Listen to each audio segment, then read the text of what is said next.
झारखंड सहायक आचार्य 1 to 5 के लिए संभावित कटअप क्या हो सकता है? सी-टेट वर्सेस जे-टेट के मामले को लेकर के अगली सुनवाई कब है और क्या फैसला हो सकता है? इन तमाम बिंदुओं पर आज डिस्कस करने वाले हैं। झारखंड सहायक आचार्य की नियुक्ति इसी पर टिकी हुई है, सुप्रीम कोर्ट पर। जैसा कि आप सभी छात्रों को पता है कि झारखंड टेट वाले छात्र सुप्रीम कोर्ट चले गए हैं, जिसका पिटिशनर है परिमल कुमार, और परिमल कुमार के चलते लाखों अभ्यर्थियों की जो है रिजल्ट पेंडिंग पड़ चुकी है। आप सभी छात्र को पता है, हज़ारों जो 26,000 सीटें भरनी है, तो 26,000 जो सीटें हैं उस पर स्टे लगा दी गई है सुप्रीम कोर्ट में। अब अगली सुनवाई जो है 10 तारीख को रखी गई है, और ऐसे में कब सुनवाई होगी? आखिरकार आपको बता दूं, 3 सितंबर को ही सुनवाई थी Jharkhand TET versus C TET को लेकर के। लेकिन सुन जो केस आप लोगों का लगा था 48वां नंबर में, लेकिन सुप्रीम कोर्ट में सुनवाई होते हुए थे मात्र 25 तक ही पहुंचा था, जिस कारण से कुछ केसेस रह गई थी। अब जो है पिटिशनर का कहना है, सूरज मंडल जी का, उन्होंने कहा है कि जो है आप लोगों की जो सुनवाई होगी ऊपर ऑर्डर में होगा, 1 to 10 के बीच में ही आप लोगों की सुनवाई होने वाला है। तो ये बड़ी अपडेट है। अब चलते हैं, बात करेंगे।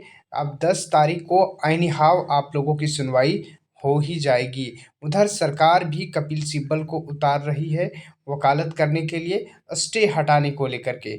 ऐसे में आप लोगों का कटअप क्या हो सकता है? इन तमाम संदर्भों में आप लोगों के साथ चर्चा करने वाले हैं। आप लोग ज़रूर अपना कमेंट दीजिएगा, जो 1 to 5 की परीक्षा दिए हैं और 6 to 8 का, आप लोगों को कितना स्कोर बन रहा है।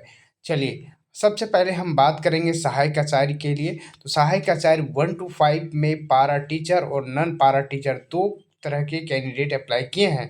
इसमें से कुछ सीटें रिजर्व है पारा टीचर के लिए, बस 50% सीटें, और 50% जो सीटें हैं वो छोड़ दिया गया है डायरेक्ट रिक्वायरमेंट के लिए। तो इस संदर्भ में देखा जाए तो सिर्फ 50% सीटें ही, यानी कि 11,000 के सीटों में से 50% सीटें आप लोगों के पास रह जाएगी। तो क्या कटअप होगा, क्या मेरिट बनेगा? चलिए, इन तमाम बिंदुओं पर आज डिस्कस करने वाले हैं। इससे पहले कि यदि आप लोग चैनल पर पहली बार जुड़े हैं, चैनल को ज़रूर सब्सक्राइब कर लीजिएगा। और इतना मानिए कि सी टेट वर्सेस जे टेट का जो मसला चल रहा है सुप्रीम कोर्ट में, वो 10 तारीख की जो सुनवाई है उसमें 90% चांस है कि स्टे हटा ही लिया जाएगा। सरकार भी इस पर बड़ी जोरदार तरीके से लगी हुई है, क्योंकि अब जो है इलेक्शन भी आना है और सरकार को नियुक्ति को भी काउंट करवाना है। चलिए, अब हम कटअप पर बात करेंगे प्राइमरी टीचर का 1 to 5 के लिए। तो आप लोगों को बता दूं कि इसमें कई जो छात्र हैं प्राइमरी टीचर में, NIOS वाले भी हैं और आप लोगों का पारा टीचर वाले भी हैं।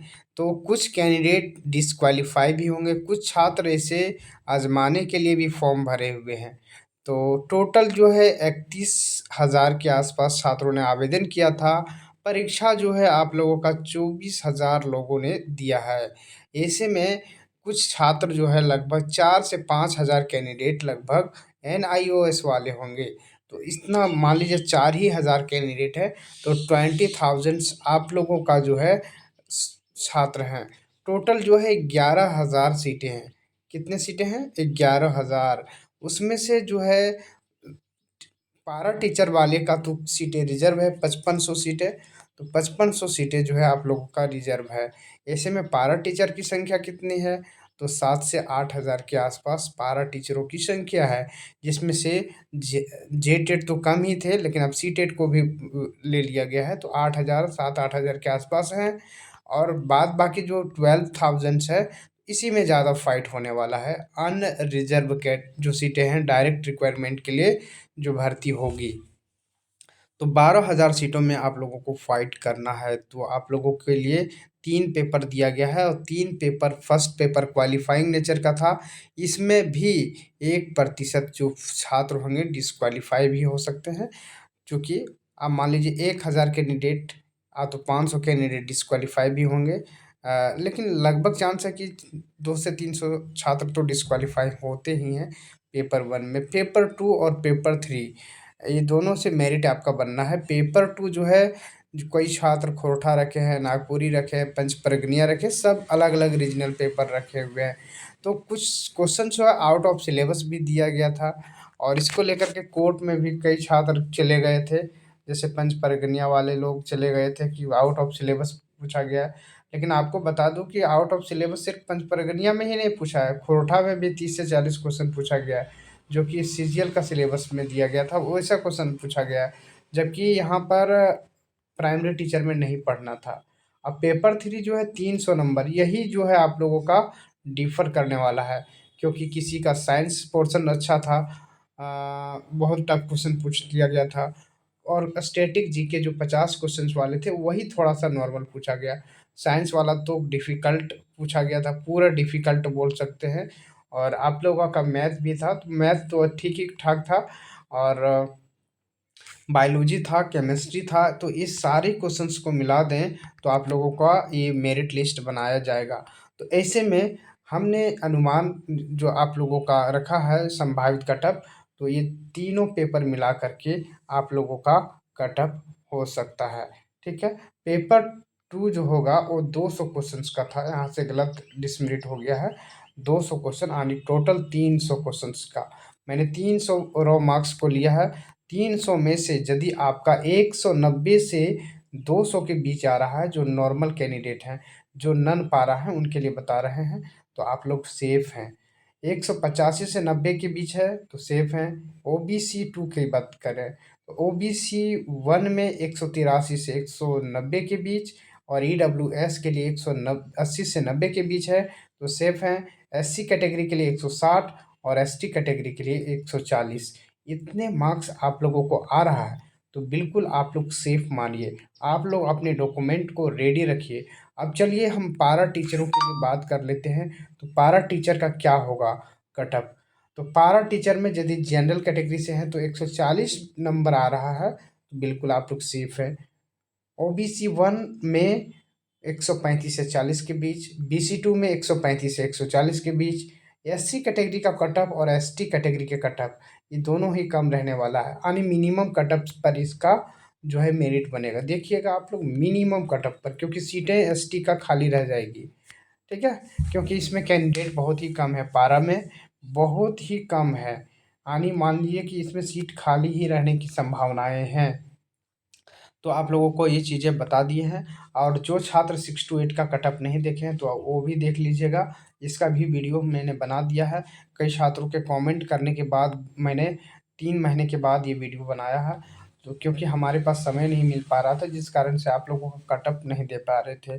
तो आप लोग सी टेट और जे टेट का जो लड़ाई चल रहा है सुप्रीम कोर्ट में, उस पर आप लोग फंडिंग कीजिए। सी टेट वाले छात्र जो सूरज मंडल की ओर से हैं, तो सूरज मंडल को सपोर्ट कीजिए, और ताकि ये जीत दर्ज हो सके। यहाँ परिमल कुमार जो है केस को लंबा खींचना चाह रहा है, जिस कारण से कई छात्र की उम्र बहुत अधिक है, पढ़ाई छोड़ चुके हैं, तो इसमें आप लोग नहीं इंक्लूड हों।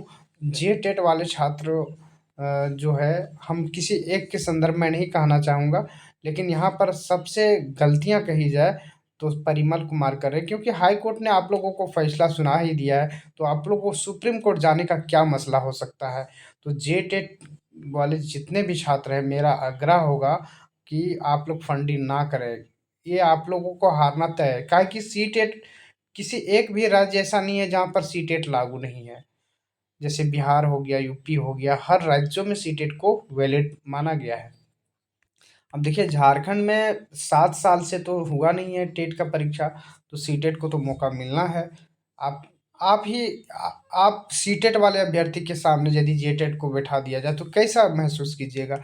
इन 7-8 वर्षों से सीटेट झारखंड टेट नहीं हुआ। आखिरकार गलती उन उन लोगों का भी नहीं है, लेकिन सरकार यहाँ पर समय पर नियुक्तियाँ नहीं कर रही थी, जिस कारण से इन्होंने केस फाइल किया। तो आप लोगों जो जेटेट हैं, हमारे यदि परिमल कुमार से हमारी बातचीत हो रही है, और इस पर परिमल कुमार से हम बात करना चाहेंगे, यदि कोई उसकी नंबर उपलब्ध करा पाए तो करा दीजिएगा, क्योंकि उससे जो है थोड़ा-सा सहयोगात्मक होगा, क्योंकि उसको समझाने की कोशिश की जाए, ताकि ये जो केस है लंबे समय तक ना खींचे, और कई छात्रों के भविष्य की सवाल है। ठीक है? तो जेटेट वाले आप लोग फंडिंग ना करें, वही अच्छा होगा। आप लोग न्यूट्रल बन जाइए। क्या होता है सुप्रीम कोर्ट में आप लोग देखते जाइए। लेकिन इतना मानिए हमारे अनुसार से सी टेट वाले ही जीतेंगे। 99% चांस है कि सी टेट वालों की जीत होगी। ठीक है?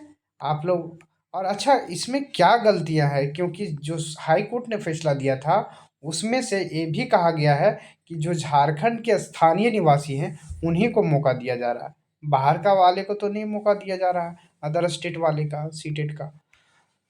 तो इसमें तो उस कोई कोई इसमें होनी नहीं चाहिए।